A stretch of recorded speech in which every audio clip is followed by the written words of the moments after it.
अष्टावक्र गीता यथार्थ में भारतीय आध्यात्म का शिरोमणि ग्रंथ है। इसकी तुलना अन्य किसी ग्रंथ से नहीं की जा सकती। इसका कारण ये है कि इसमें अष्टावक्र जी के बड़े अनूठे वक्तव्य हैं। यह कोई सिद्धांतिक वक्तव्य नहीं है, प्रत्युत प्रयोग सिद्ध वैज्ञानिक सत्य है, जिसको उन्होंने राजा जनक पर प्रयोग करके सत्य सिद्ध कर दिखाया है। अष्टावक्र जी ने राजा जनक को आत्मज्ञान के बोध की एक ही विधि बताई, जो अनूठी, भावातीत, देश काल की सीमा से परे और पूर्ण वैज्ञानिक है।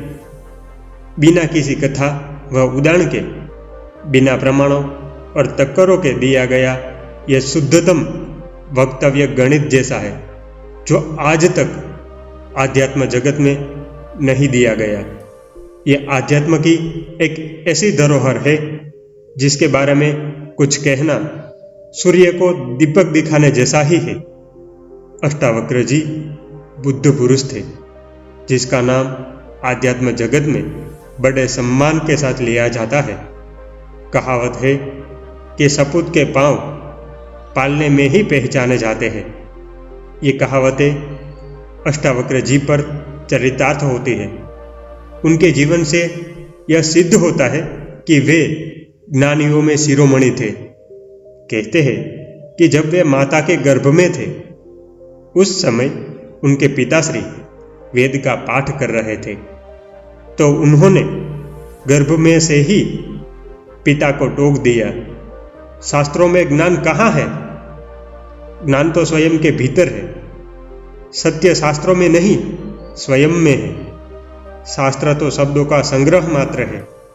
यह सुनते ही उनके पिताजी का अहंकार जाग उठा और उन्होंने क्रोधित होकर गर्भस्थ शिशु को शाप दे दिया कि तू 8 अंगों से टेढ़ा मेढ़ा और कुरूप होगा। और ऐसा हुआ भी। इसलिए उनका नाम अष्टावक्र पड़ा। अष्टावक्र जी के संबंध में जो दूसरी कथा कही जाती है कि जब वे मात्र 12 वर्ष के थे, तो राजा जनक ने तत्वज्ञान पर शास्त्रार्थ के लिए एक सभा का आयोजन किया। विजय प्राप्त करने वाले को सोने से मढ़े हुए सींगों वाली गाय दी जानी थी। शास्त्रार्थ के आयोजन में भाग लेने हेतु बड़े बड़े विद्वान एकत्र हुए। अष्टावक्र जी के पिताश्री भी सम्मिलित हुए। वे सबसे तो जीत गए, पर एक पंडित से हार गए। अष्टावक्र जी जब अपने टेढ़े मेढ़े शरीर से चलते सभा में पहुंचे, तो उसकी आकृति को देखकर सभी सभासद हंस पड़े।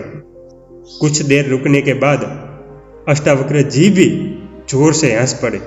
इस पर राजा जनक ने उसे पूछा, इन विद्वानों के हंसने का कारण तो समझ में आता है, पर आप क्यों हंसे? अष्टावक्र जी ने कहा, मैं इसलिए हंसा कि इन चर्मकारों की सभा में कहां से आ टपका। सर्वत्र सन्नाटा छा गया। राजा जनक ने जिन्हें विद्वान समझकर बुलाया था, उन्हें कोई चर्मकार कह दे, यह उनका भी अपमान था। सभासद अपना रोष प्रकट करते, उससे पहले ही राजा जनक ने स्थिति को संभालते हुए अष्टावक्र जी से पूछा, आपके कथन का क्या अर्थ है?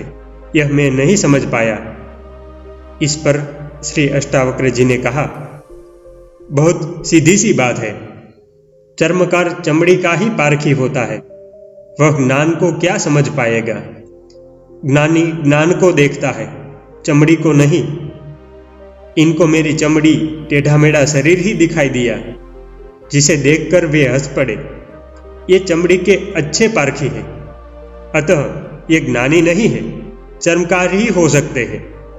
हे राजन, ज्ञानवान तो आत्मदृष्टि से संपन्न होता है। वह आत्मा को ही देखता है, जबकि अज्ञानी चर्मदृष्टि से अज्ञान देखते हैं, ज्ञानवान नहीं। अष्टावक्र जी के इन सार गर्भित वचनों को सुनकर राजा जनक बड़े प्रभावित हुए और उनके चरणों में गिर पड़े।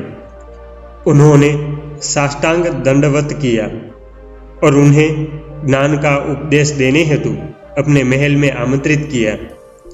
अष्टावक्र जी को सिंहासन पर बैठाया। स्वयं उनके चरणों में बैठकर शिष्य भाव से अपनी जिज्ञासाओं का 12 वर्षीय बालक अष्टावक्र जी से समाधान कराया। यही शंका समाधान अष्टावक्र संवाद के रूप में अष्टावक्र गीता है।